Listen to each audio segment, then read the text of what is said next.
You're listening to Let's Stay Together Anime Break, the sub-series of Let's Stay Together where we talk about the 2019 anime Fruits Basket. I'm Ellen. And I'm Kayla. I almost forgot what we were doing for a second. It's like, what is this? Hey, where am I? Who am I? I don't know. What's this microphone for? Oh. We're discussing Season 2, Episode 14 today, which was called I Should Just Die. We're going to do our summary, spoiler-free discussion, then spoiler discussion like we always do. Yay. Yay. So this episode was covered in chapters 69 and 70 of the manga, and we covered it in our episode number 36, which was called I Can't Go Any Farther, Not All By Myself. It's good. I'm going to give our episode title the prize this time. The prize this time? You don't like I Should Just Die? I think it's a better all-encompassing message. Yeah. Based on all the things that happen in the episode. I mean, fair. It's a fair line for a lot of moments in the series. But... You mean I should just die? This episode opens at the main house. In the past, Yuki sits alone in a room. He narrates that he doesn't have many memories of Rin other than New Year's and her coming along with Haru to visit him. In his memory, they enter. Rin sits alone in the doorway and then announces that she's leaving. He wondered why she even came in the first place. And then we cut to a new theme song. Woo! Yay! I don't know why I thought that 2 episodes ago they were going to change the theme song. The season's 26 episodes, so it doesn't make sense for them to change it until episode 14. I was like, why didn't they do it? So annoyed, but it's okay. I just was dumb. I think it's funny that they changed it to add Kureno in for 1 episode. Sometimes they do that in anime openings, so add one scene for one episode, and you're like, okay, whatever. After the theme song, at Shigure's house, in the evening, Tohru's aunt calls her to let her know that her grandpa hurt his back, and then worries that she'll have to attend her parent-teacher conference on his behalf. But fortunately, Shigure steps in and takes the phone. And after somewhat rudely hanging up the phone, he tells Tohru that she can visit her grandpa tomorrow and that he, Guardian of the Year Shigure Soma, will take her grandfather's place at her parent-teacher conference. Yuki comments that he must be up to something. Tohru is extremely grateful, and Shigure is secretly excited to see Maiko's loathing look when she sees him at the conference. Kyo returns and sees them all standing by the phone and gets the down low from Shigure, then grumpily goes straight to bed. Shigure asks Yuki if he asked his parents about the parent-teacher conferences yet. Yuki looks apprehensive and narrates there's still various issues that he needs to deal with. His mother, Tohru, Akito. At school the next day, Haru, Momiji, Yuki, and Tohru all chat about her grandpa. Momiji is concerned and Haru says that a man's hips are his life, and Yuki says not to listen to his jokes when Tohru freaks out about it. Haru asks about Kyo, and Tohru says he's probably on the roof. He's been down lately.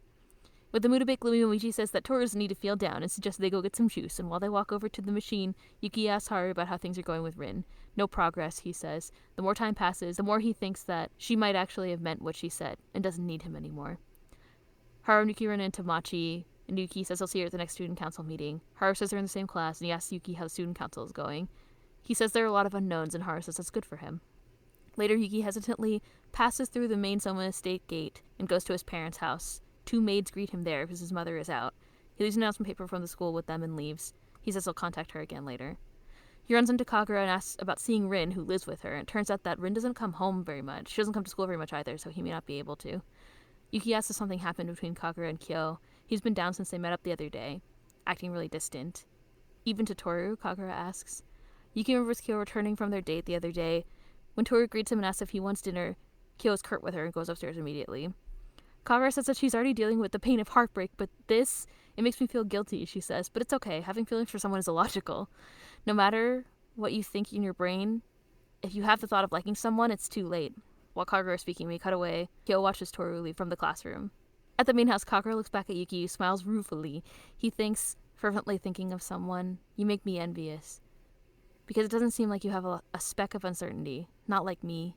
Even with the little time you have left, you fervently... While climbing the stairs to Shigure's house, Yuki runs into Rin. She runs off into the woods and he chases after her and catches her wrist. He asks what she's doing there, and if she was serious about when she dumped Haru. I remembered something, he says. When you used to visit me in that room, you would always say, I'm going home. But I feel like someone else would almost always come to the room to check on me after you left. Akito wouldn't have let anyone else in that room. But Haru came to visit. You were protecting him, weren't you? You're trying to protect him from something now, aren't you? And Rin is like, how do you expect me to remember something like that from that long ago? And I don't care what happens to Haru. I told you, what I do is none of your business. Talking to you wouldn't do anything about it anyway. You're just an arrogant idiot. Do you even know why you were able to live at Gurini's house? Haru begged him to take you away from there, to save you. Gurini said, if you call me sensei, I will. And Haru calls him that like an idiot. Yuki remembers Haru helping him pack and leave for Shigure's house. Haru asked him about staying with sensei, and Yuki asked if he always called him that. Haru simply said, yep, because sensei is a sensei. In the present, Rin says, Yuki's the biggest idiot. Go and have a carefree school life or whatever, like the idiot you are. Don't bother me again, asshole.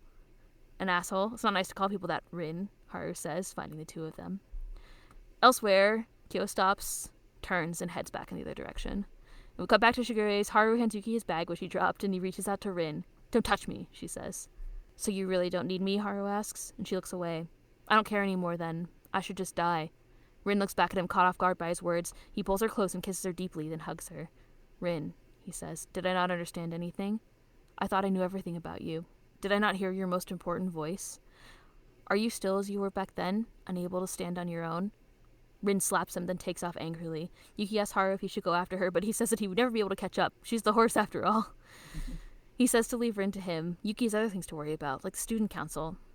I think it's really good that you're doing new stuff like that, Haru says, and Yuki is miffed. Is that right? Is it okay for me to prioritize myself? Not other things, he says. He thinks about Rin telling him that Haru begged Shigure to help him. I can't even rise up with my own strength, Yuki thinks, and he thinks of Tohru encouraging him. But you want me to choose myself over others even though I have nothing to give back yet? Why do you hesitate, Haru says. Yuki, you're weak. You're kind. Yuki remembers Yame saying that he values the weakness and kindness that Yuki has. Don't hesitate, Haru says. Go and find the place where you truly wish to be. And Yuki says he's too nice to him.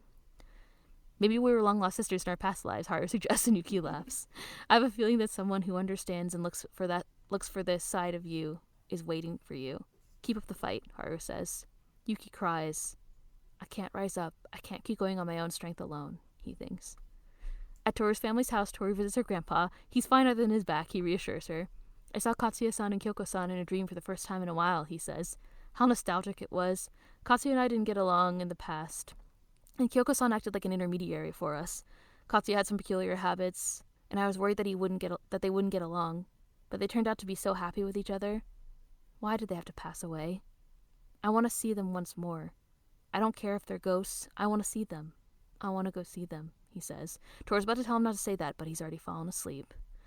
She remembers her mother saying, I want to go see him, standing at the door as a child. Her mother leaves, and she remembers her thoughts as a child. Please don't say things like that. Cheer up, I'll do anything. Don't take Mom away, too.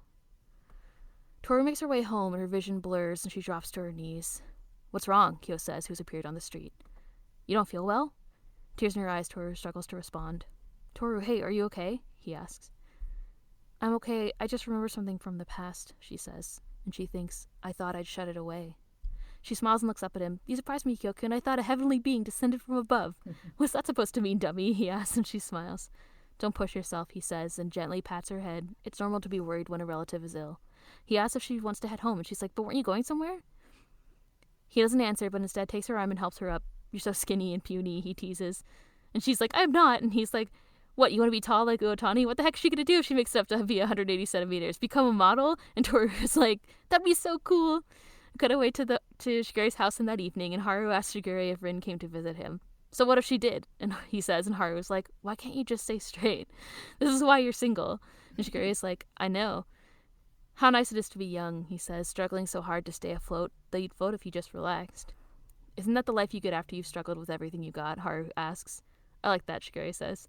While Kyo and Toru return, Yuki greets them and asks about her grandfather's condition.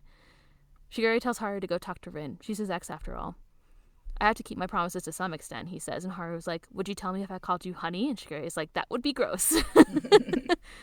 Don't relax just yet. Keep trying and struggling. Isn't that your job as young folks? He says. And then we cut to the new credits, which is also exciting. Yay! The new theme songs are really nice. I like them. Mm-hmm. I especially liked the first one, the opening theme song. Yeah, I like the opening. Yeah. I likes it too. Yes. Although I watched it on Monday, so I don't remember the details. It has like all the like sun flares and zoom and kind of like shaky like handheld camera type motion in it. Yeah. And it has like the little like the word, all the transition or like letters like or the whatever words and stuff fading in and out is like this bubbly kind of transition. It's kind of cool. Mm-hmm. Yeah. And everything's kind of like washed out. Like it has all these weird like kind of sun evening sunlighty kind of looking effects. I don't know how to describe any of this. It's nice. Is what I Yeah. just.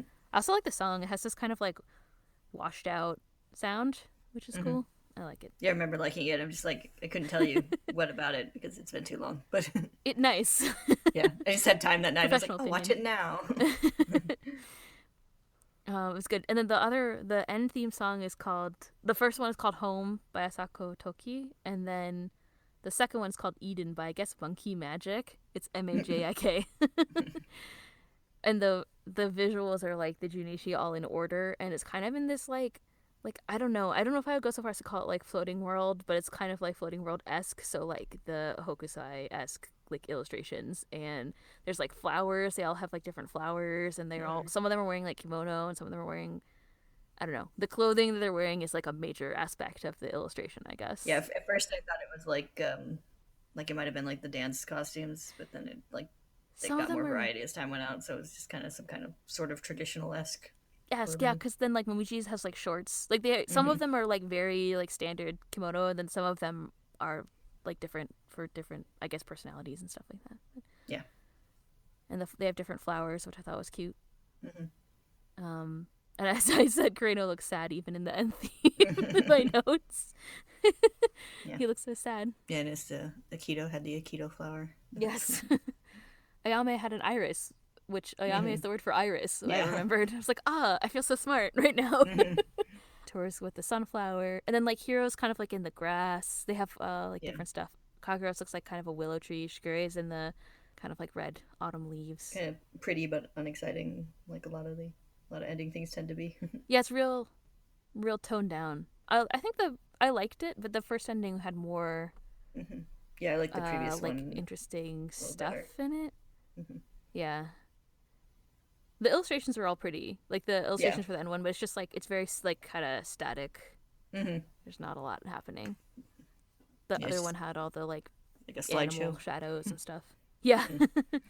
Plus, compared to the opening theme for this part of this, or this core or whatever, has a lot of like different types of motion. So there's like I said, it's a really dynamic opening. Yeah, it's nice. It's like it's kind of interesting because it's like a slow song, but it's very dynamic. There's a lot of like little motion and stuff.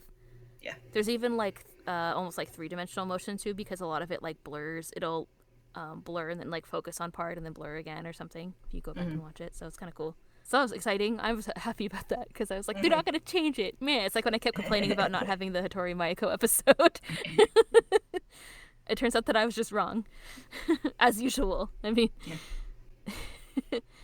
I don't really keep track of like how many episodes there have been and are supposed to be in a season, so I'm like, they'll probably change it soon. Yeah, I was like, it's gotta be like... Because some seasons are... Some like anime... I guess now it feels like it's more standardized than it used to be. Some are like 24, sometimes they're 26, sometimes it's... Which makes sense. It's half a year. So last season was 26. I just forgot that until I checked this. So I was like, okay, well, this one will probably be 26 as well, I assume. This episode was mostly about Yuki. Also, this was like 90% the same as maybe 99% the same as the manga. There was just like, because they shifted some of the episodes around, like this stuff happened the next day. That's why like after the Kagura. Exactly. Yeah. That's why Kagura was skipping school. So she's just like, I skipped, which seems really normal. Or it seems really weird, but it's because like they went on their date. Yeah. So it seemed like Kyo was being more grumpy for longer, I guess. But it was not a big deal, is what I'm trying to say. I think it worked. It was fine. It gets the point across, which is that it just has an excuse to run into Yuki, essentially. Yeah. The most important change from the manga is that Haru is playing a Switch instead of Game Boy Advance. It's very important. Yes. I love Haru. Haru's always playing video games, I feel like, in the series. Yeah, that's right. We did talk about that. I was like, they updated his game. Yeah. Do you think it was like a Switch or do you think it was like a phone? I wasn't really paying attention in that scene. I think it was a Switch. Yeah. It looked bigger and he was holding it like sideways. Yes. Which, like, I know there's some games like that, but a lot of mobile games are formatted for vertical play. So That's true. plus he was playing like RPGs at home, so you know. He's a real gamer, not a casual gamer. Whoa! You're saying he doesn't just play like Bejeweled Blitz constantly? Yeah. You're like, oh no, he does that too. Just Yeah, he definitely would. he probably plays it under his desk during class, Mm-hmm. and then he plays this like game system like console when like it doesn't matter, you know. Yeah. He's at level like 999 on Candy Crush. He's like, I'm the master of Candy Crush. Are those games even the games people play anymore, or did we just date ourselves again? I don't think Candy Crush has ever gone away. Not really. He was playing Farmville. I mean, Yeah, that would be a dated reference. what? He was playing Doodle Jump. How about that? Flappy Bird. Flappy Bird was more popular. That's a better call. I forgot about Flappy Bird. He's playing Robot Unicorn Attack. Yes. So yeah, this episode focused on Yuki. I felt like the opening scene with Yuki just kind of like leaning on the wall when Haru and Ren come in was so sad. Yeah. Poor baby Yuki. Also, I thought it was interesting how his mom's. I mean, I don't know if they never talk about his dad. Ever in the story, I don't think. Yeah. So I don't know if his mom was alone or whatever, but his mom's house is also like super fancy looking. Reminded me of like Kyo's dad's house that we saw in that couple episodes. There's like references to his parents plural in the present tense. Even in this episode, Shigure was like, "Are you going to ask your parents about the parent-teacher conference?" So I think that his dad exists, but the only character we ever see him interact with is his mom.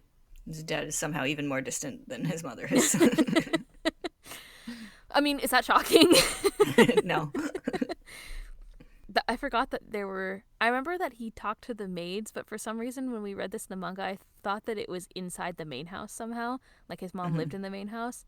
It's like in the grounds, I guess, but it seems to be a completely separate house. So she has her own separate maids, maids that kind of look like the main house maids, like they're wearing a similar outfits and stuff. So yeah, well, they talk about like how they have like special status for having like 2 Zodiac kids, one of which is the rat. So one maid per child. Yeah. So they probably get like, privileges within the. They certainly get money. Also, Yuki's the rat, which is supposed to be more special. Yeah, I said that right? too. Oh, sorry. I'm listening to you. I said 2 Zodiac kids, one of which is the rat. I'll just go lay down now. Did you get another concussion? Yeah. I haven't been outside in so long. That's not true. You don't need to go outside to get a concussion. That's true. So Yuki's parents' house, they're rich. Yeah. I don't know, I was just forgot. I was surprised by seeing the maids again. And he didn't get the chance to talk to his mom. There was the brief memory at the beginning of he was thinking about all the issues that he needs to deal with, and his mom was one of them. And Akito, of course. And also Tohru was lumped in there. So, interesting. One of these things is not like the other. He's like, I fucking hate her. Yeah. Down inside. We're bringing the top quality content this episode. So that's Yuki was kind of he was dealing with that. But he's also trying to talk to Haru about Rin. So one of the other main focuses of this episode is Haru and Rin's situation. So we've seen Rin sneaking around a lot and doing stuff, mysterious things.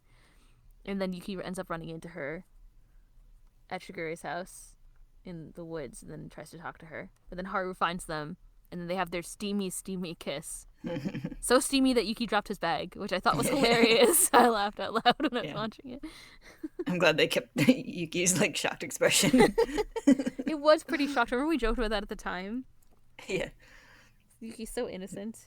Yeah, it's funny. It was really funny in the manga because it's a full page kiss thing, and it had all this close-ups to their face, and then Yuki. Yes, I'm looking at it. But they did kind of the same thing in the anime, where it was all this dramatic stuff with them, and then it panned over to Yuki. He's just there looking shocked. It is a full, almost 2-page spread of them kissing, and Yuki gets one little panel in the corner of the page. So cute. Yeah. So he's like, oh. This is what's going on. Yeah. It wasn't just that they like each other. It's so much more. But yeah, so I guess Haru was like struggling a little bit in this episode because he felt like maybe Rin really did mean what she said, but then obviously she didn't, because he's like, well, I should just die, and then she's like, oh, no, Yeah. Without gasping, but essentially that. Yeah.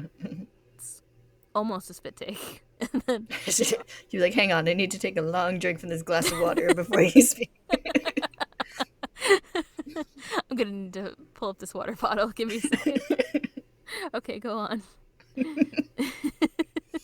But then she still runs off. And also Haru is like, oh, I can't catch up to her. She's the horse and all. Yuki's like, what? So nonchalant about this whole thing. Yeah. Yuki's like, let me help you. Yes. Damn it. God damn it. And Haru's like, so what about that student council? You should deal with that. Yes. But I think Haru realizes that Yuki, and Yuki too, he's like, you're telling me to like worry about myself when I have like nothing to give. And it's like, yeah, because you need to take care of yourself first. Like, you're still learning how to people on your own. It's, put on your own mask before assisting others.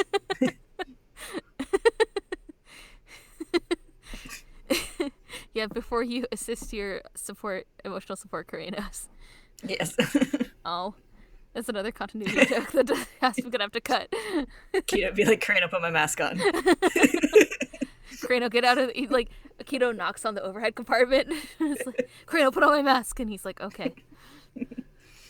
Puts one on and then climbs back up into the overhead compartment. Make sure you keep your lap held, Kurenos, your security, emotional support, Kurenos, secure.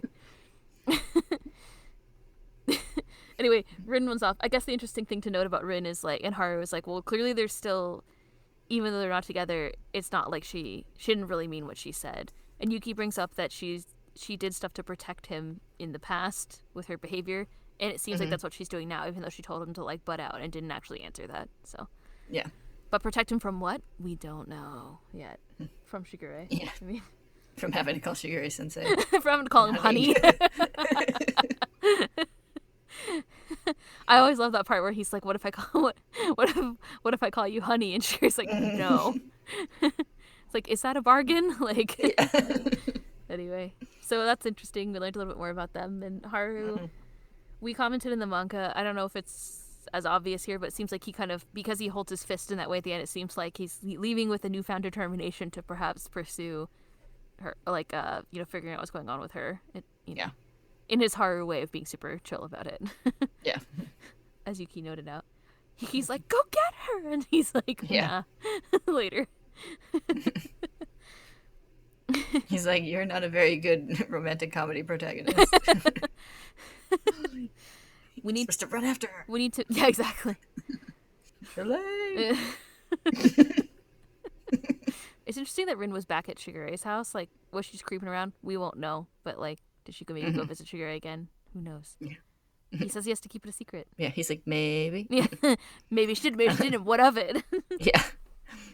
I like how, like in the manga, he just said, like, this is why people don't like you. I like how in the anime, he's like, this is why you're single.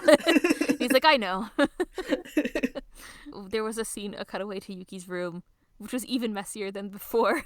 It's like, does Yuki's room, like, represent a psyche? Is that what is this representing his inner turmoil? Or he's under a lot of stress right now. Yes.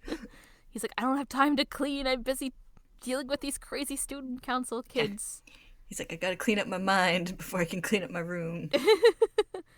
There's also this run-in with Machi, I guess. Nothing really happens, but they just, like, run into her. And Haru says that she's in his class. So he recognizes her. I guess it's just a good segue to talk about the student council. So. Then the last part of the episode is the Tohru stuff. So Tohru goes and visits her. Tohru goes and visits her grandfather, who's sick. Yeah. It still bothered me that her aunt didn't want to go to the parent-teacher conference. I'm still mad about it. I like that they kept the kitty in Grandpa's room. Most important part. A question mark. Yes.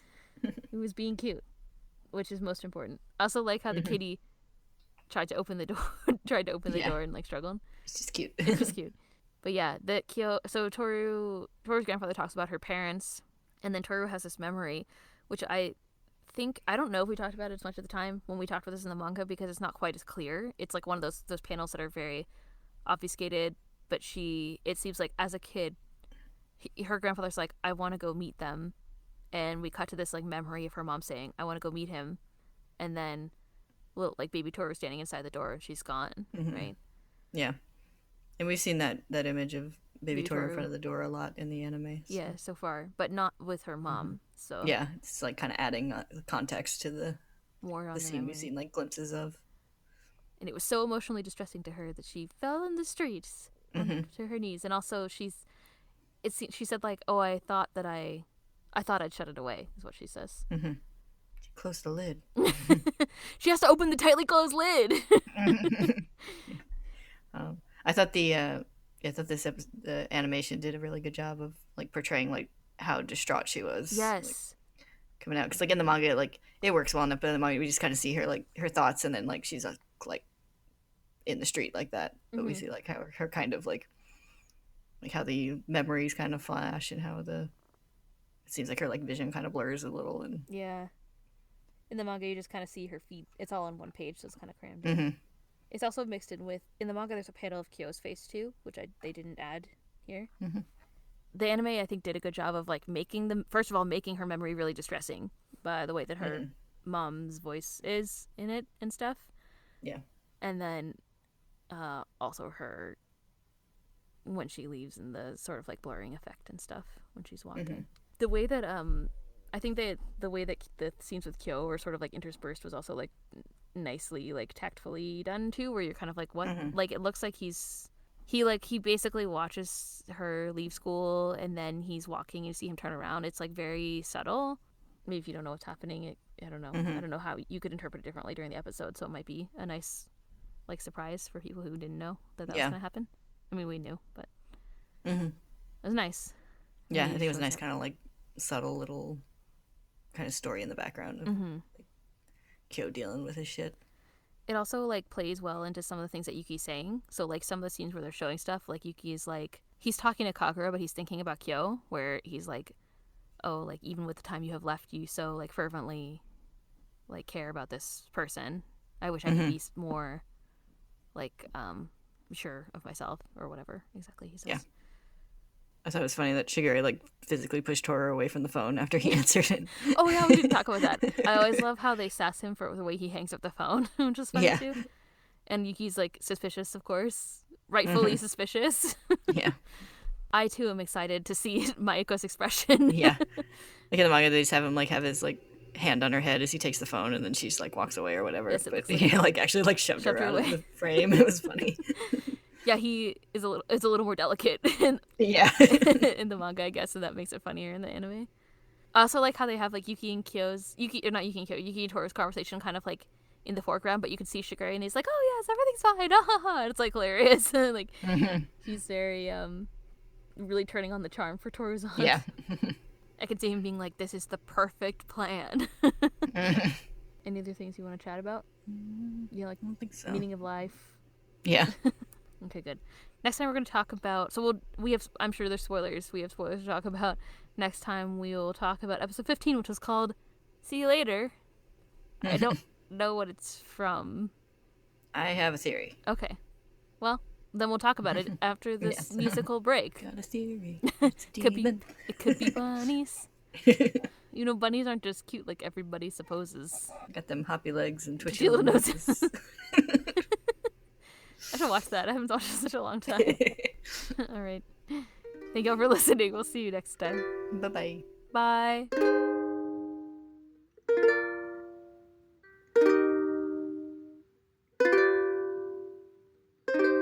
The spoilers. Here are some spoilers that I would like to speak about. Okay. Let me list them for you. There's in the theme song, there's a bunch of things, or there's a couple little things that I noticed, like there's like Kyo and Kyoko's fist bump. Did they cover this in the anime yet, or am I crazy? I don't think so.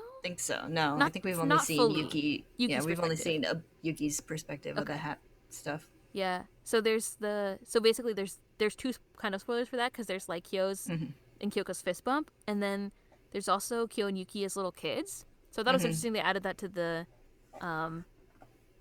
theme song, because that's something that I think their relationship as children is something that like becomes more significant in the back half of the series, so it's kind of cool they added it. Yeah, I liked seeing that. I thought it was a neat, like it was a part that stood out to me in the opening. Mm-hmm. Like it's the only one I made note of, which is why I don't remember like anything else except for that. He's like, I have something to say. I just need to wait 10 minutes. Yeah, I wrote Baby Kyo and Yuki in opening. Yeah, and it's clearly like from that time because Kyo's wearing the little scarf and stuff too. So yeah, I think it's referencing that their first meeting, their first love. I mean, what? Yeah, it's like, what is this feeling? It's the sun. You're full of quotes today. Yes, someone has to have made that AMV. I'm probably multiple people because that also that song was super. Making AMVs with that was super popular at the time that this was really popular in the early 2000s, so I'm 100% sure. They're out there. There's a scene with like Rin's scar very prominent at the end, which we wouldn't have talked about. Or like I didn't want to talk about it because it's obviously a spoiler for getting pushed out the window. But I think this is the first time we've seen it very prominently in the anime. Yeah, I think you could see it like briefly in one of the the Shigure house scene, but maybe the first one. Yeah, but not a lot of attention was drawn to it, like in this scene. Yeah, it gets a nice little close up. So. Dun dun dun. Right? No. Yes. Yes. And then same with like Haru. The whole. I mean, one of the main like points of this episode is that, you know, Haru says that she won't. Haru says, and Yuki realizes that she won't just do things to protect herself. So the question is, what? And of course, she did just break up with Haru and to try to protect him from Akito. So yeah, it's true. It's all true. And then there's the stuff with Tohru's mom. We'll see that full scene later. I mean, like inserting Machi into that scene with Haru is a good way to segue to the student council, but I guess it just also kind of continues to show how significant her relationship with Yuki is going to be. She shows up in a bunch of like random scenes. Like this isn't the first time, right? Yeah, I think I didn't really think about it until like watching this episode, but I think having her in the same episode where Haru's like, the person who's gonna appreciate you is out there is, you know, relevant. Yes, exactly. So it's like kind of her appearance is used to talk about something else, but I think like in this context, in the rest of the context of the episode, it's significant that she's there. Yeah, and it's all about like Yuki feeling like he has like nothing to give, and you know Machi's the one who like he winds up like being able to help, and like feel like he's able to, you know, contribute evenly to a relationship. It's true. Any other spoilers that we want to talk about? Not for the actual episode. Is there spoilers for something not the actual episode? Well, for what the next episode might be. Oh yes. What's that? What is that about? What do you think that is? I think it's from the bit like after Yuki's parent-teacher conference when he like sees Tohru and is about to talk to her and then gets like dragged off by the student council, and this is like see you later, and it's all about, you know, how he's, you know, growing as a person and learning how has people. Other friends besides Tohru. What? Who needs friends other than Tohru? Yeah. That is probably soon, because like I bet you they're gonna combine, because they have this the parent teacher conferences are slightly separated. Yeah, it's at the end of the volume that the Yuki's or one of them is. This one, there's Tohru's. Then I think Shisho's, like Kyo and Shisho's. I think those two happen at the end of that volume, and then like Yuki's happens at the beginning of the next one. Okay, so we'll probably just put them together. Put them all together, yeah. Oh, is this one of the volume where it starts to be weird? Well, like one of them has like an odd number, or like a couple of them have. Most of them have 6 chapters, but some of them have like an odd number of chapters. I think. Well, it has 6, and it must have been one of the ones before then. But that's what I meant by weird. Sorry, non-specific. You're like, is this the cursed one? Is this the one that gives me bad dreams when I read it? I have to sleep with a rosary under my pillow. That sounds oddly specific. You're not projecting, are you? Like that's never happened to me, and I never turned into a cat. I mean, yeah. Anyway, all right, good. Let's not. That's it then, right? That's. I think so. I know what I'm doing. It's like, do you? No. It's called fake it till you make it, except you never actually make it. The secret is you never make it. All right, good. So next time we'll talk about what I hope you're right, because I'm excited about parent-teacher conferences. I've been excited since the season started. So thank you all for listening. We'll see you next time. Bye-bye. Bye.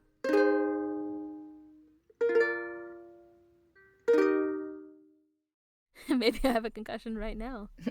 I was just thinking when you were talking about your bruise earlier, the worst bruise I ever got was when I got hit with a puck one time.